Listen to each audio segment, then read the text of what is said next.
Le destin funeste de la planète Kepler 1658b. Dans cet exercice, nous allons étudier le mouvement de la planète Kepler autour de son étoile et j'ai pris le soin de surligner toutes les informations importantes pour répondre aux questions de cet exercice. Dans un premier temps, on nous demande de représenter, sans souci d'échelle, le repère de Fresnel. Donc ici, nous allons représenter le mouvement de notre planète. Nous allons la considérer comme un point matériel. Donc elle tourne autour de son étoile E. Le vecteur de plutôt la base de Fresnel est une base qui est liée, toujours liée à l'objet qui tourne. Elle est constituée donc de deux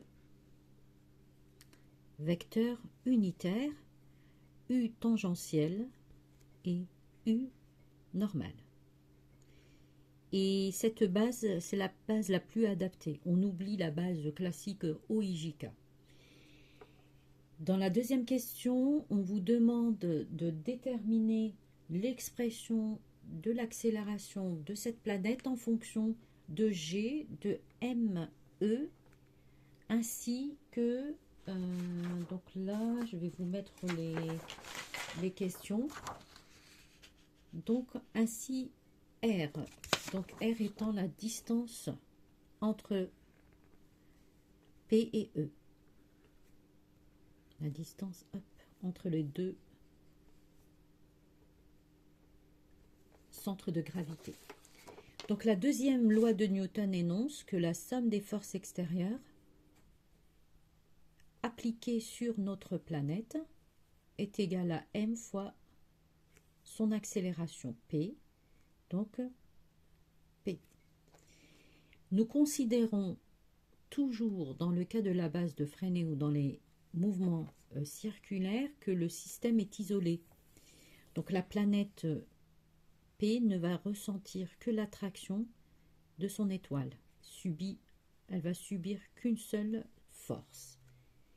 Donc la seule force, ce sera la force d'interaction, qui est égale à G M E MP sur R au carré. Donc ici, la force d'attraction F E sur P est égale à, je vais utiliser la base de Fresnel, UN, donc selon UN, est égal à MP fois A P. Donc on remarque que le MP va disparaître avec le MP et j'ai ME sur R au carré qui est égal à l'accélération de notre planète suivant UN.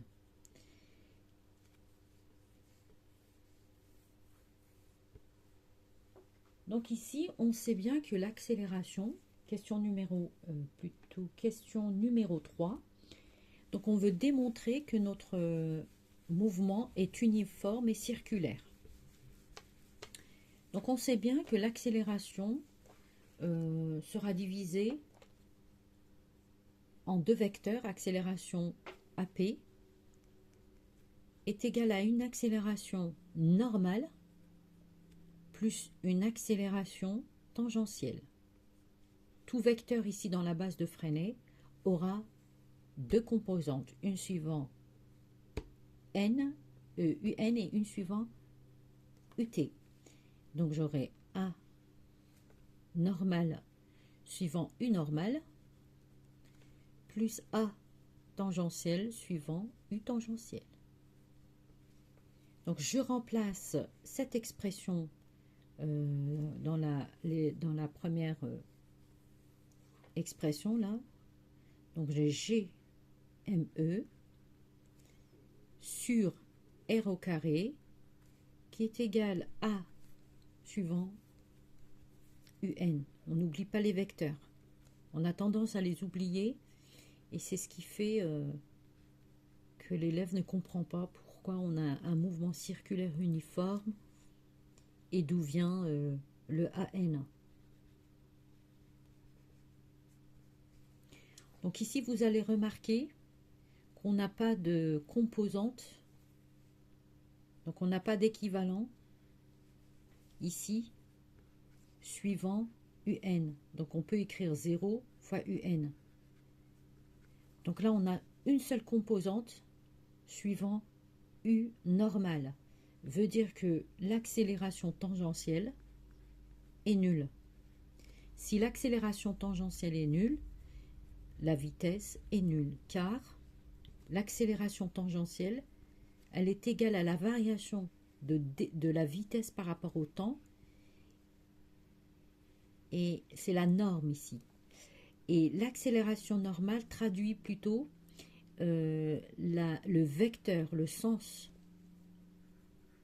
Et on remarque que au cours du mouvement, la vitesse varie, son sens varie, mais sa norme ne varie pas. Donc du coup, GME, R au carré fois UN, sera égal à V carré sur R U normal, car AN égale à V carré sur R. Donc la projection en projetant, donc on fait disparaître les UN, et j'obtiens V carré est égal à GME sur R. Les R vont disparaître, et j'obtiens cette expression, et la vitesse sera égale à la racine carrée de GME sur R. Troisième question, plutôt quatrième question, on vous demande de démontrer, de trouver la relation entre R et T, la période de révolution.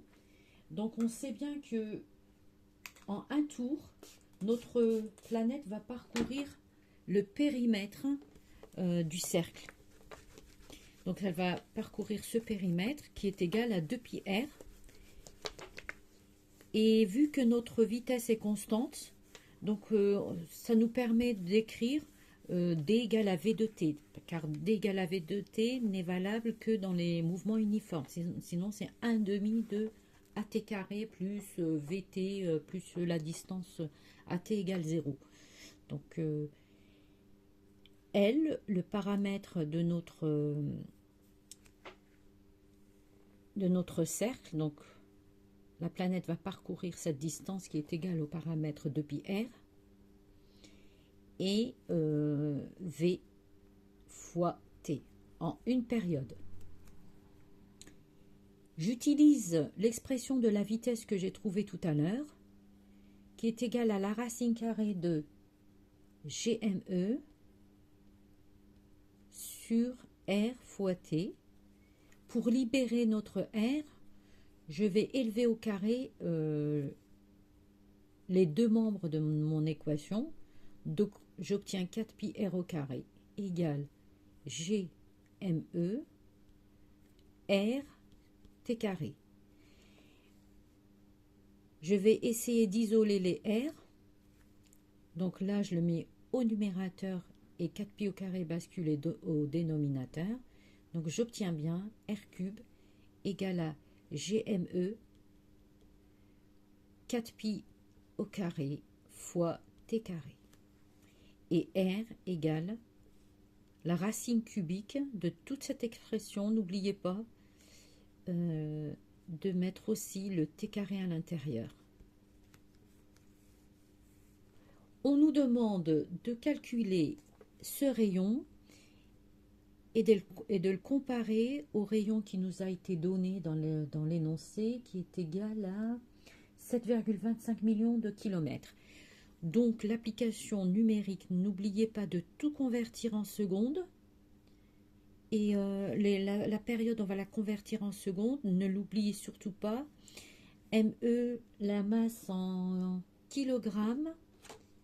Sinon, vous avez des résultats erronés. Donc moi, en convertissant la période en secondes et le tout, j'obtiens 8,14 fois 10 à la puissance 6 km. Dans l'énoncé, le rayon est de 7,25 fois 10 à la puissance 6 km. Donc on voit une légère différence vu que l'ordre de grandeur est le même, 10 à la puissance 6.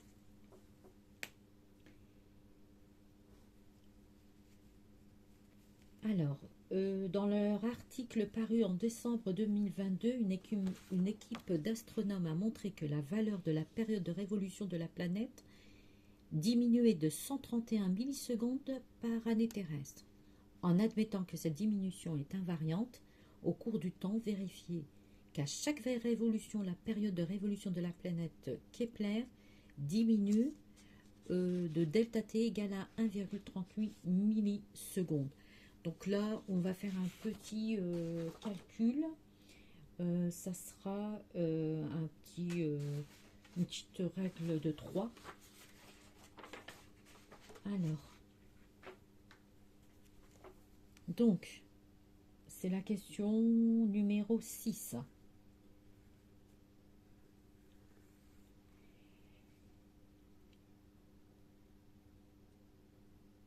Alors, T, on a vu que T est égal à 1, donc il faut que je reprenne la période, plutôt 3,85.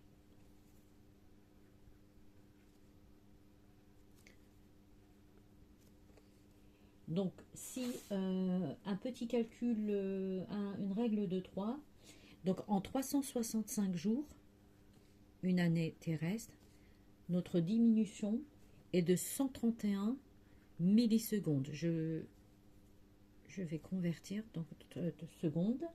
Et on se demande, en 3,85 jours, qui est la période, quelle est la diminution correspondante.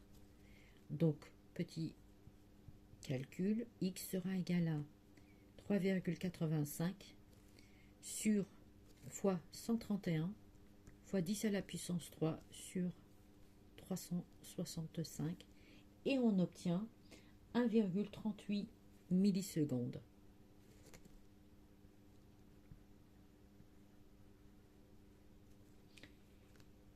Et on vous demande de comparer la diminution avec la période de révolution. Donc pour la comparer, il suffit juste de calculer une erreur relative, l'écart. Donc je calcule pour comparer delta t sur t. Donc delta t c'est 1,38 millisecondes.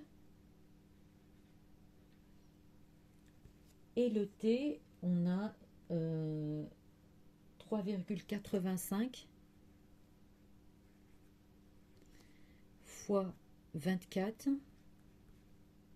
fois 3600, parce que je convertis en secondes, et on obtient un écart de 4,15 fois 10 à la puissance moins 7%. Et on voit que l'écart est très très faible, le pourcentage plutôt est très très faible. Donc comparé à la période de révolution, c'est un très très faible nombre de révolutions. Puis après, on vous demande de déterminer qualitativement à l'aide de l'expression donnée à la question Q4 qu'on supposera encore valide si le rayon de l'orbite augmente ou diminue légèrement à chaque révolution. Donc à Q4, on avait trouvé R cube, ici, égale à GMT carré sur 4pi carré. Oui, je pense que je l'ai encore ici, voilà. Donc, je vais garder plutôt cette relation. Donc, je remarque que si t carré augmente, R cube va augmenter. Si t carré diminue, R cube va diminuer. On ne vous demande pas de faire de calcul, juste une détermination qualitative. Pour un grand nombre de révolutions, le mouvement de la planète Kepler est modélisé par une succession de trajectoires quasi circulaires dont le rayon varie à chaque révolution. Donc on vous demande de représenter plutôt le calcul de la période de révolution de la planète juste avant l'impact prévoit une valeur beaucoup plus faible que celle de 2023 indiquée dans les données, en considérant que la période diminue de 131 millisecondes par année terrestre, confirmer la prévision que la planète P va s'écraser ou entrera en collision avec celle-ci, avec l'étoile, dans près de 3 millions d'années. Donc ici aussi, on va faire une petite règle de 3. Donc, une petite règle de 3. Donc, je cherche mon calcul. Donc, on a remarqué que la différence entre les deux périodes sera égale. Donc, j'ai effectué la différence entre les deux périodes. Donc, j'ai trouvé qu'elle était égale à ici. Donc, je vais tout noter. Donc, la différence entre les deux périodes, j'ai fait une approximation, hein, j'ai arrondi. Donc, j'ai trouvé que ça sera égal, elle est égale à secondes.